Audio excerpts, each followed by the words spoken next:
Soy el doctor Enrique Rojas de Madrid, soy director del Instituto Español de Investigaciones Psiquiátricas y ya estuve en El Salvador hace ahora unos años invitado por don José Roberto Aguilar Samayoa, que es una persona muy querida por toda la familia Rojas Estapé.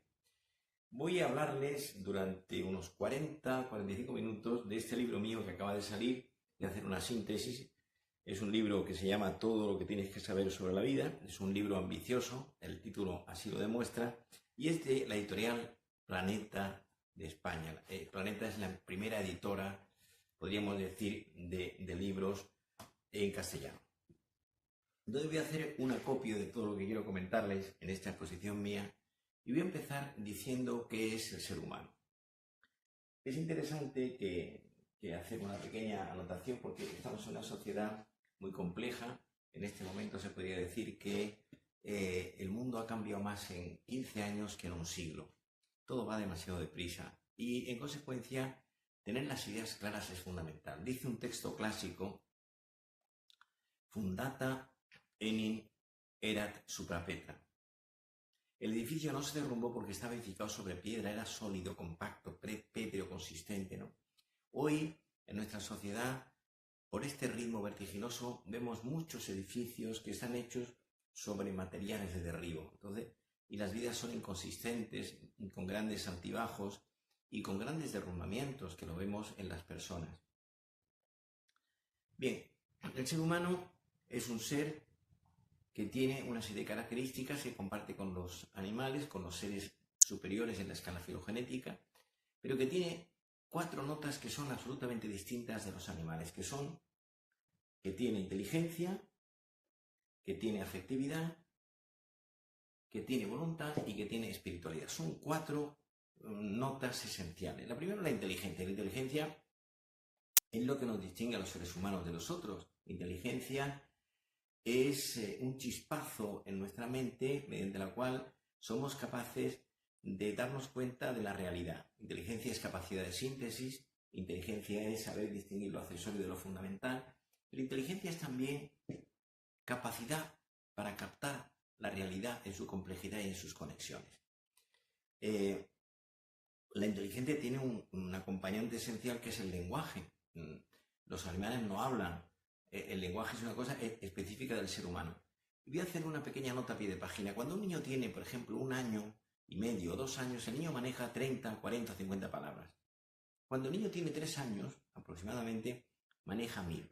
En ese espacio de tiempo se ha producido un crecimiento exponencial del lenguaje de forma extraordinaria. Y entonces el niño lo que hace es repetir las cosas que oye y de esa manera incorpora el vocabulario a su vida personal. Hay muchos tipos de inteligencias: inteligencia teórica, práctica, social, analítica, sintética, discursiva, matemática. Pero hay 2 inteligencias que se han puesto de moda en los últimos años, que son la inteligencia emocional, de la mano de Goleman, este americano que ha hecho fortuna con esta descripción, y la inteligencia auxiliar, que son aquellas herramientas que elevan la inteligencia natural que uno tiene de nivel. Bien, tenemos ya la inteligencia, que sería el primer elemento esencial que define al ser humano. En segundo lugar, la afectividad, que es el mundo de los sentimientos. O sea, nosotros tenemos dentro de nosotros un mundo emocional que es fundamentalmente la vía regia de la afectividad. Son los sentimientos, que son estados de ánimo positivos o negativos que nos acercan o nos alejan de la persona o de ese algo que tenemos delante de nosotros. Entonces, el gobierno de los sentimientos es una parte fundamental de la personalidad madura, ¿no? El sentimiento más importante es el sentimiento del amor. Casi todos los sentimientos son bipolares, son dobles: amor y desamor, alegría y tristeza, felicidad y desgracia, paz y ansiedad. Es decir, todos podríamos hacer una clasificación muy interesante en ese sentido, ¿no? Muy bien, el más importante es el amor. No hay felicidad sin amor. Y el amor es un trabajo, el amor es artesanía. Hay muchos tipos de amores. El amor es la necesidad de salir de uno mismo para encontrarse con algo que merece la pena. Entonces está el amor, pues, a conceptos ideales, al bien, a la belleza, a la democracia, a la justicia, a conceptos, por ejemplo, literarios, al Renacimiento, al Barroco, a la generación del 27, una generación muy importante en la literatura española, que es se le llama el segundo siglo de oro, el amor a los nombres antiguos, a conceptos importantes como son pues el bien, la belleza, ¿no? El amor entre un hombre y una mujer, el amor de los hermanos, el amor de los padres, el amor de Dios. Es decir, en todos late el mismo ritornelo, la necesidad de salir de uno mismo y buscar ese algo. Pero donde el amor se ve que tiene más fuerza es en el mundo del amor humano, entre el amor entre un hombre y una mujer, es donde realmente se ve de forma notarial y rotunda, ¿no? Entonces, bueno, pues una acotación breve de qué es enamorarse y qué es el amor. Enamorarse es uno de los acontecimientos más intensos que se dan en el ser humano, y el enamoramiento tiene 3 notas características que se hospedan en su interior, que son, para enamorarse de alguien lo primero que hace falta es la admiración, que significa el reconocimiento de esa persona que tiene un valor especial y que alza prima en nuestra persona esa otra, la atracción física y la atracción psicológica. Y luego aparece una cuarta nota, que es el pensar mucho en una persona, ¿no? Bien, qué fácil es enamorarse y qué complejo mantenerse enamorado. Pensemos, hoy estamos en un mundo en el cual uno de los acontecimientos más importantes y más negativos es la cantidad de parejas rotas que existen en cualquier parte del mundo. Yo doy clase desde hace muchos años, por ejemplo, en la Universidad de Nueva York, en la NYU, y soy profesor visitante, y veo lo que es en la capital del mundo, en Madrid, en donde yo vivo, o en otros sitios en donde he ido. De hecho, este libro son 14 conferencias que yo he dado en distintos países. 2 en México, 2 en Madrid, una en Santiago de Chile, una en Tokio, una en Ámsterdam, una en Viena y 2 en Londres. Bien, y es un resumen de muchas cosas que, como digo, pues quiero yo que mucha gente del Salvador pueda leer mi libro con un bolígrafo, subrayando cosas interesantes y, por supuesto, mostrando desacuerdo cuando no le guste algo de lo que dice el autor. Bien, entonces hemos dicho, en primer lugar, la inteligencia, en segundo lugar, la afectividad, con estos 2 representantes fundamentales que son el enamoramiento y el amor. Y el amor es un trabajo, el amor es una tarea, el amor humano. Yo no creo en el amor eterno, creo en el amor que se trabaja día a día, en ese sí creo. Y el amor es alquimia, y magia, y códigos secretos, y complicidad, arte y oficio.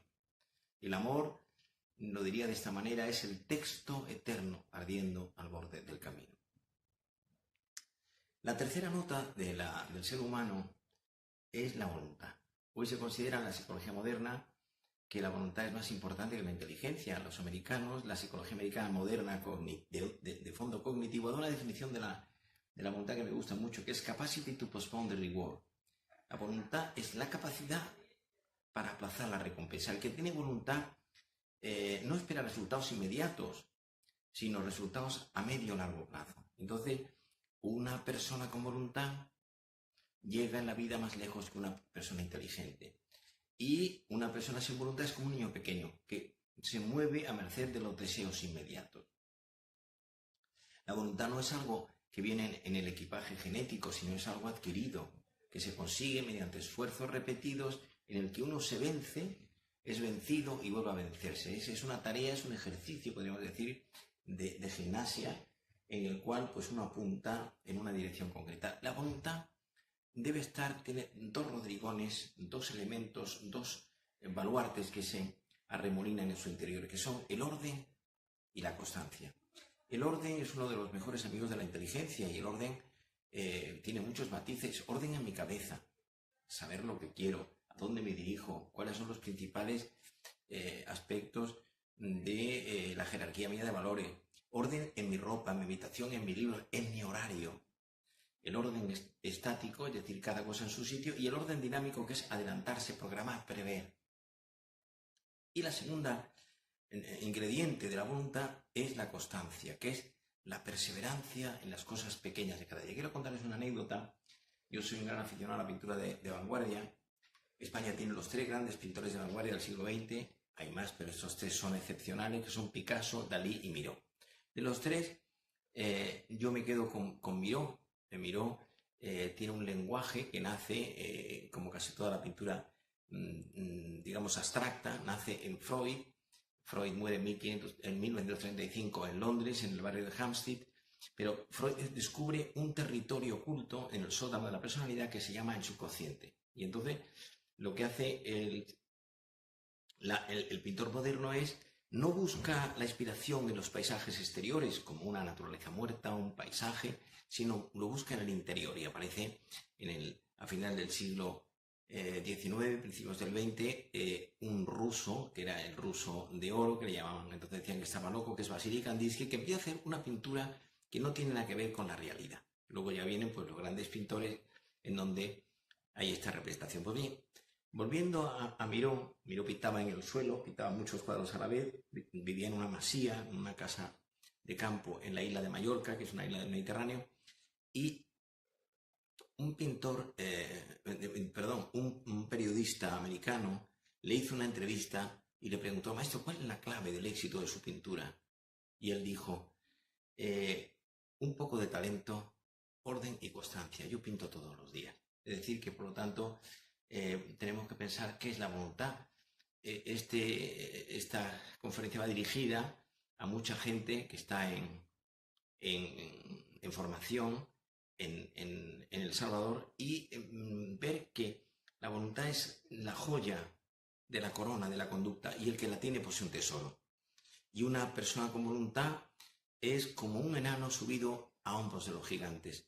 Si tienes voluntad, tus sueños se hacen realidad. Insisto, la voluntad es un trabajo artesanal que uno realiza consigo mismo. Bien, estas serían las 4 grandes notas del ser humano. Las 3 y la cuarta que voy a decir ahora, que es la espiritualidad. O sea, hemos dicho la inteligencia y el lenguaje, la afectividad, la voluntad y la espiritualidad. La espiritualidad es parte esencial de la vida, ¿no? Una persona que no tiene un sentido trascendente de la vida, pues está perdida, ¿no?